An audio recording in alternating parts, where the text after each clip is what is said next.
And we're coming to you live from our top secret broadcasting bunker here at Area 52, just outside of Branson, Missouri. This is Pastor Mike, and I am online, and I am live, and I am changing everything. Right now, I'm changing how I was going to do this whole program. I've got about 6 or 7 news articles dug up, and I was going to start with that and get into some old emails and start with some new emails, and I am changing every bit of that. I've got about 4 old emails that I dug up. They were sent to the Pastor Mike online email address. You see the email address at the bottom of the screen. If you want to send me a question or a comment or a sneer, or you want to tell me how stupid I am, because somebody did while I was gone. They described, and I don't know what in the world they were talking about, but they described the content of this program as something that falls off the back end of a bull, is how they described it. And so, now don't plan on me reading that online live.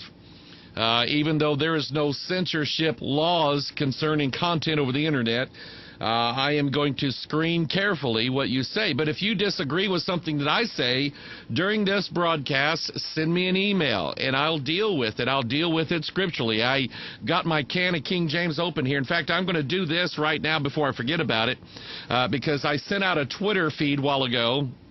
And I promised people that the Twitter feed said that I had found a pentagram in a most unusual place, but it kind of makes sense when you read the scriptures.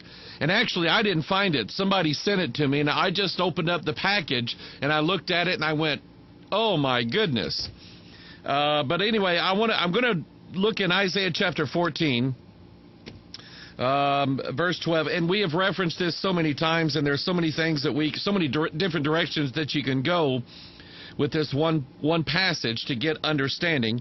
But it says, how art thou fallen from heaven, O Lucifer? Now, and I want to say right now, this is the King James Bible, and I'm gonna ask a simple question to all of you who are listening live, or those of you who would watch this after it gets posted on YouTube or posted wherever else it gets posted. If you're listening to just the audio, we sent you out a packet. I'm going to ask you a question. Do you really believe the King James Bible? Do you believe what it says? I mentioned Sunday, and I'm not going to mention a whole bunch of names. I didn't get a chance to really talk to a whole lot of the other speakers in Branson. I didn't get a chance to talk to Chuck Missler at all, because he came in, gave a speech, and ran out. And that's all you saw of Chucky Baby. So anyway, I didn't get a chance to just go into detail about what every one of these guys believe. So I just can't really say one way or the other. But I did have a conversation with at least one of them, and he is King James mostly. And I began to ask him, we were just kind of talking, and I said, I just believe every word in here. And he expressed to me his idea that there are things that if I only read the King James, how unfortunate that is, because he knows for a fact that there are things that I will never understand by just reading the King James Bible. And I disagree with that totally. I think it's the other way around. I think that there are things that you absolutely won't understand by reading everything else in the world. And so I'm just going to ask you a question, and I'm asking it nicely. I want to be, I told some people at the conference, I'd rather light a candle than curse the darkness today. And so I'm going to light a candle, hopefully, in your mind. Do you really believe the King James Bible? Or do you say that and then say other things? Do you believe in things that are in authority over the King James Bible?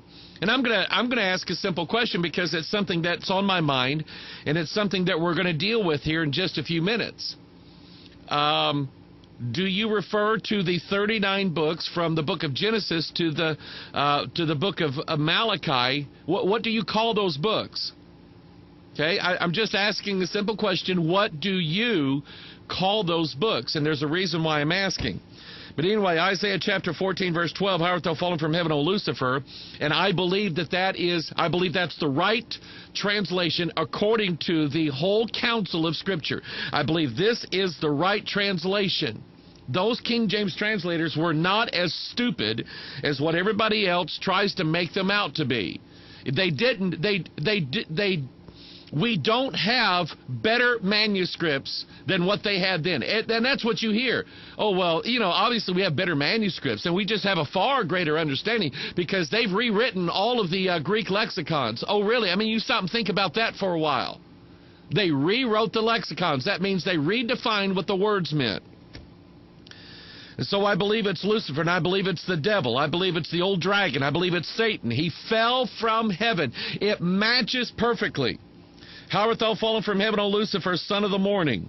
How art thou cut down to the ground, which didst weaken the nations? By the way, he literally is son of the morning.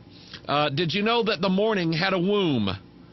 Did you know, and I've got quick verse up here, and I'm going to look that up for you, and you can write this down. You can decide for yourself whether or not you think the King James Bible is a bunch of stupid stuff or not. Let me try to find this here very quickly. Yes, it is. Psalm 110, verse 3. Thy people shall be willing in the day of thy power, in the beauties of holiness. From the womb of the morning thou hast the dew of thy youth. The womb of the morning. The morning has a womb.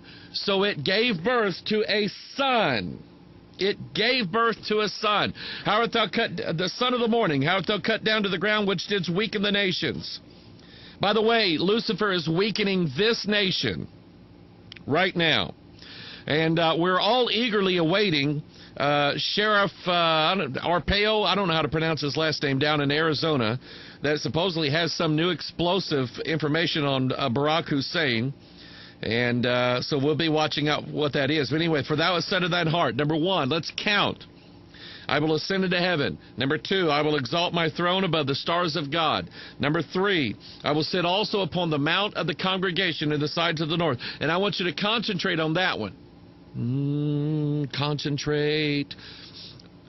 I will ascend, I will sit also upon the mount of the congregation in the sides of the north. The congregation. Who is the congregation? It's the church. Is the devil trying to take over the church? Absolutely. He is. That's his numero uno target. Once he gets done trying to fight this battle in heaven, he wants to control the church. I will sit also upon the mount of the congregation in the sides of the north. That's number 3. Number 4, I will ascend above the heights of the clouds. Number 5, I will be like the Most High. That is his I will, I will. And the King James Bible is just showing you that there's a pattern there. By letting you see this word, I will, I will, I will, I will. It sounds like me and Lisa trying to tell Caleb to clean his room. And he says, I will, I will, I will, I will, I will. And we're going, he won't, he won't, he won't, he won't, he won't. But anyway, so that's his 5-point plan. And that's the meaning. Let me go ahead and pull this graphic up here. That's the meaning of this symbol here. So I'm showing you this symbol. And I want you to just I want you to look at this for a second. Just kind of focus. I want you to concentrate now. Stare directly into the center of the occult symbol. No, not really. But just take a look at that thing. Where would you imagine? Where would you imagine that this symbol shows up? I mean, if you walked into a building and saw this symbol, like on the wall or the doorway or something like that, you're going, honey, let's go. We don't belong here. That's what I guarantee you. I guarantee you my wife would do that. And I'm going to go ahead and show you where this thing came from. I'm going to get rid of the email graphic just for a second. So I'm going to zoom out on this picture. Are you ready? Drum roll, please.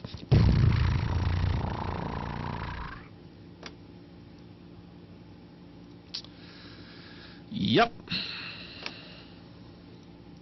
No discernment. I mean, just no discernment whatsoever. First Baptist Church in the city of New York. I can imagine that this church has been there for probably 100 years. I don't know. Let's say 75 years.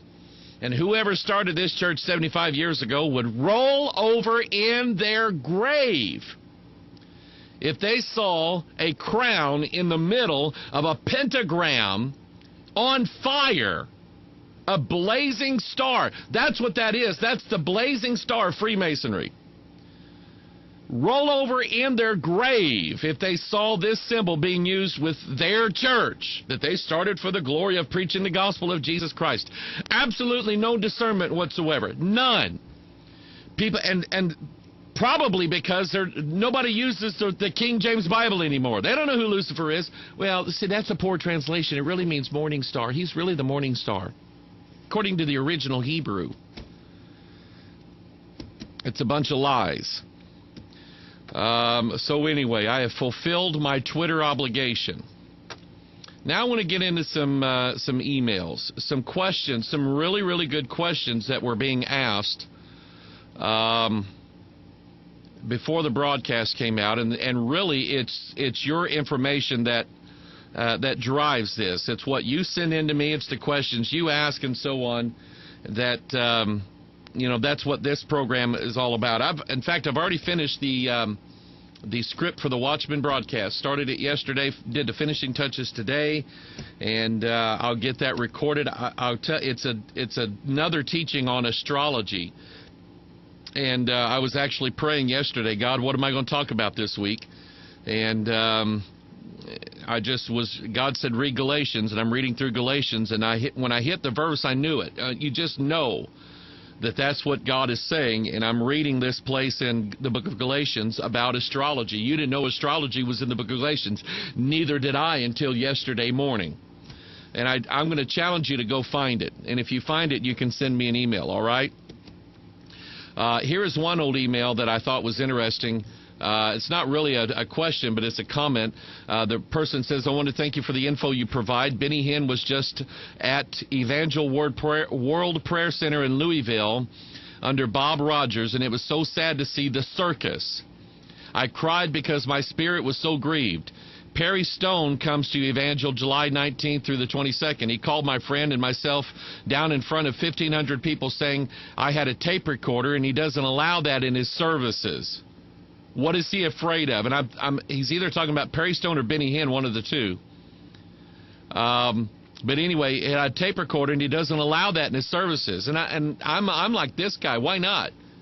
Why not? I know a guy down in Florida that tried to sneak a video camera into one of these churches where they were going to have all these manifestations, and a couple thugs came over to him and said, hey, put that camera away. We don't allow that stuff. Well, why not? Well, it's going to end up on YouTube. So what? 7 times a week, I open my mouth and turn a camera on, and it ends up on YouTube. We stream our services live with all the mistakes and all the stuff that goes on. We don't care. We have nothing to hide here. So anyway, he said he had a tape recorder and doesn't allow it in his service. What is he afraid of? We were confronted in front of everybody by security guards and ushers 3 different times during the service, finally telling us we had to be escorted out. A head usher said we didn't have a recorder and even looked at the device I was using for my health. I was wearing and holding an ozonator. Now that's a new one to me. He said it protects me from germs. His attack was straight from the pit of hell. The devil is mad at the difference I'm making for the kingdom to all the people there. He picked on me. And so anyway, it was very interesting when he told me this. Let's see here. What else can I get myself involved in here? That's that one. Let me see what this one is. Okay, yeah, I'm going to deal with this one very quickly. Dear Pastor Mike Hoggard, that's me. Sorry that I asked you so many questions. I didn't have many questions to ask, really. This is from a person who sent me an email, and I appreciate these. I really do. But I think in their one email, they were asking me like about 10 to 12 questions. And I just cannot process, and I don't have enough time to process and answer 12 questions all in one email. So I said, send them to me one at a time.